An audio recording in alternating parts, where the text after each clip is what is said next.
नमस्कार। तो आज है डेली रिएक्शन का डे 4 और आज हम इसमें केमिकल प्रॉपर्टीज ऑफ अल्केन का 3 रिएक्शन देखेंगे। तो चलिए शुरू करते हैं, रिएक्शन शुरू करते हैं। सबसे पहला हमारा रिएक्शन होगा सब्स्टिट्यूशन रिएक्शन, जो है हेलोजनेशन। तो हेलोजनेशन सबसे पहले हम पढ़ेंगे। तो चलिए, हेलोजनेशन में हम क्या करते हैं। हेलोजनेशन में हम अल्कीन लेंगे, अपना अल्केन, वही CH4, और उसको रिएक्शन कराएंगे हेलोजन के साथ विथ हीट, फिर यूवी रेडिएशन, फिर हमारा बन जाएगा अल्काइल हैलाइड RX। ठीक। और अब हम देखेंगे रिएक्टिविटी इसका। अब हम रिएक्टिविटी देखेंगे, जिसमें हम ये देखते हैं कि जो हमारा हेलोजन है वो कैसे रिएक्ट करता है अल्केन के साथ। तो सबसे पहले हमारा ये फ्लोरीन बहुत जल्दी से हाईली रिएक्ट कर जाता है उससे, और ज़्यादा टाइम नहीं लगाता है। फिर हमारा क्लोरीन, फिर ब्रोमीन, और आयोडीन जो है सबसे लेस रिएक्टिव होता है। ये आसानी से रिएक्ट नहीं करता है। इसको रिएक्शन कराने के लिए कुछ स्पेशल ऑक्सीडाइजिंग एजेंट चाहिए, जैसे HNO3 हो गया और HiO3 हो गया, इसके लिए चाहिए। और तो अगर हम CH4 के साथ आयोडीन को रिएक्ट कराना चाहते हैं तो स्पेशल ऑक्सीडाइजिंग एजेंट चाहिए, जो होता है हमारा HNO3 और HiO3। ठीक है। हाँ, पीछे की साउंड से थोड़ा खुद को एडजस्ट कर लेना, क्योंकि सुबह में रिकॉर्ड कर रहे हैं, रात में रिकॉर्ड नहीं कर पाए, नींद लग गया था। तो चलिए अब हम आगे बढ़ते हैं। 3 स्टेप्स होते हैं इसमें। सबसे पहला होता है हमारा इनिशिएशन,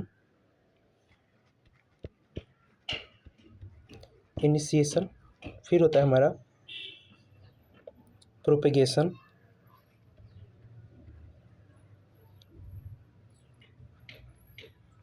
के बाद आता है हमारा टर्मिनेशन।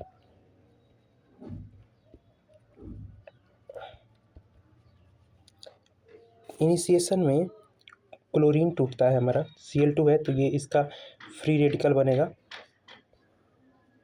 Cl फ्री रेडिकल और Cl फ्री रेडिकल। प्रोपेगेशन में ये Cl फ्री रेडिकल मीथेन पर, यानी कि अल्केन पर अटैक करता है, और फिर बनता है हमारा HCl और अल्केन का फ्री रेडिकल, जैसे CH4। इसको नेक्स्ट पेज में देखते हैं। जैसे हमारा है ये प्रोपेगेशन में क्या होता है, प्रोपेगेशन स्टेप्स, ये सेकंड स्टेप है प्रोपेगेशन में। जैसे हमारा CH4 है, इससे आता है हमारा ये फ्री रेडिकल, ये अटैक करता है और बनता है हमारा CH3 का रेडिकल, और फिर ये यहाँ बन जाता है HCl। ठीक है।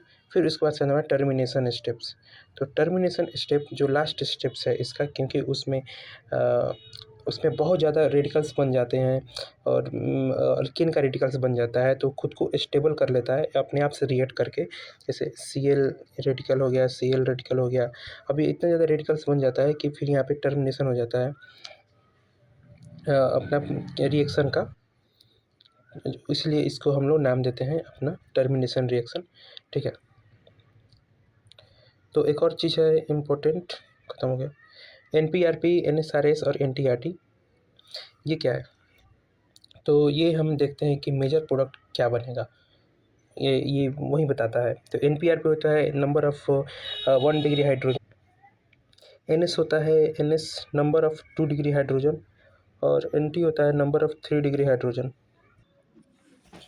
और RP, RS और RT का ये वैल्यू दिया हुआ है। RP का वैल्यू होता है 1.1, RS का वैल्यू होता है 3.8, और RT का वैल्यू होता है 5.2। ये हमारा रेट ऑफ रिएक्शन है। ये प्राइमरी P से प्राइमरी के 1 डिग्री के लिए लगेगा, P है ना 1 डिग्री के लिए। और ये क्वेश्चन करके आपको बताता हूँ मैं कैसे। जैसे ये है हमारा, और इसका हम रिएक्शन कराएंगे। जैसे Cl2 ले रहे हैं, और ये क्लोरीनेशन के लिए होता है। पहला बात, क्लोरीनेशन अगर Cl2 होगा तभी होगा। Cl2 के ले रहे हैं विथ हीट, तो मेजर प्रोडक्ट कैसे बनेगा। तो ये है हमारा 2 डिग्री हाइड्रोजन।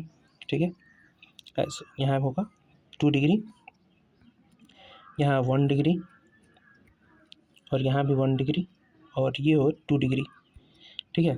तो यहाँ देखेंगे कि नंबर ऑफ़ 2 डिग्री हाइड्रोजन कितना है। तो देखो तो यहाँ पे 2 निकल जाएगा 2 डिग्री पास, यहाँ 2, फिर यहाँ पर भी 2, यानी कि 2 2 4। तो 2 डिग्री हाइड्रोजन हमारे पास 4 है, और 1 डिग्री हाइड्रोजन हमारे पास कितना है, तो 3 और 3 6, यहाँ से 6, यहाँ से 3, और फिर यहाँ से 3, ठीक है। तो हमारा लास्ट वाला क्वेश्चन था, उसको साफ साफ यहाँ पर लिखता हूँ, और यहाँ से हम निकालेंगे NP-RP और फिर NS-RS, ठीक है। तो NP-RP number of primary 1 degree hydrogen, इनकी प्राइमरी बोल सकते हैं, ठीक है। तो 1 डिग्री हाइड्रोजन कितना था हमारे पास 6, और RP का वैल्यू होता है 1, तो ये आ रहा है हमारा 6, ठीक है। और NS का वैल्यू था हमारा 4, और ये था 3.8, तो ये कितना आ जाएगा अपना, तो ये आ जाएगा हमारा 4 8 8 4 32, और 4 3 12, 15.2। तो ऑब्वियसली हम देख रहे हैं कि NP-RP और NS-RS में NS-RS का वैल्यू ज़्यादा है, यानी कि जो सेकेंडरी कार्बन के पास जो हमारा हेलोजन लगेगा वो स्टेबल होगा और वो मेजर प्रोडक्ट होगा। तो हम यहाँ क्या करेंगे,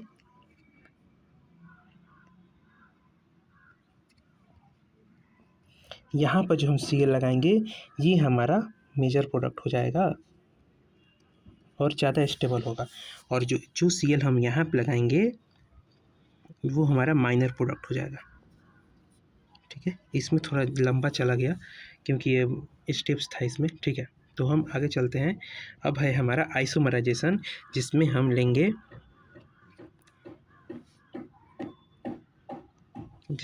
अल्केन। जैसे हम ले लेते हैं ये अपना 1 2 3 4 पेंटेन का रिएक्शन कराएंगे हम ये अपना रिएजेंट डाल के, तो ये हमारा आइसोमर बनाएगा।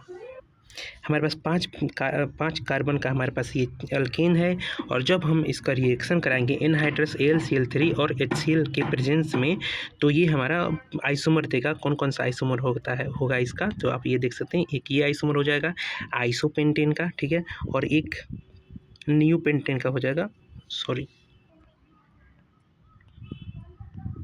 एक हमारा हो जाएगा नियोपेंटेन, ठीक है, एक ऐसे और एक ऐसे, ठीक है। तो ये हमारा आइसोमराइजेशन हो गया। फिर हम आगे देखते हैं, हमारा है एरोमेटाइजेशन। एरोमेटाइजेशन में हमारा बेंजीन बनता है। हम सिंपल इसका रिएक्शन है, हम लेंगे अपना 6 कार्बन वाला हम अपना अल्केन लेंगे, 1 2 3 4 5 6, और फिर इसका हम ये रिएजेंट अपना डाल के Al2O3 Cr2O3 MO2O3 Ab2O5 डाल के हम हमारा बेंजीन बना लेंगे, ठीक है। तो ये हमारा रिएक्शन कंप्लीट हो गया आज का। जो नए चैनल पे प्लीज़ सब्सक्राइब कर देना, और जो भी आज की डिस्टर्बेंस हुई है, पीछे जितने भी आवाज़ें आ रही हैं बैकग्राउंड में, वो उसके लिए थोड़ा एडजस्ट कर लेना, क्योंकि मैं दिन में रिकॉर्ड कर रहा हूँ अभी धूप में बैठ के, क्योंकि कहीं भी जगह नहीं है घर में मेरे, और सब जगह पे डिस्टर्बेंस ही हो रहा है। तो प्लीज़ सपोर्ट करना यार। चलो ठीक है, बाय बाय।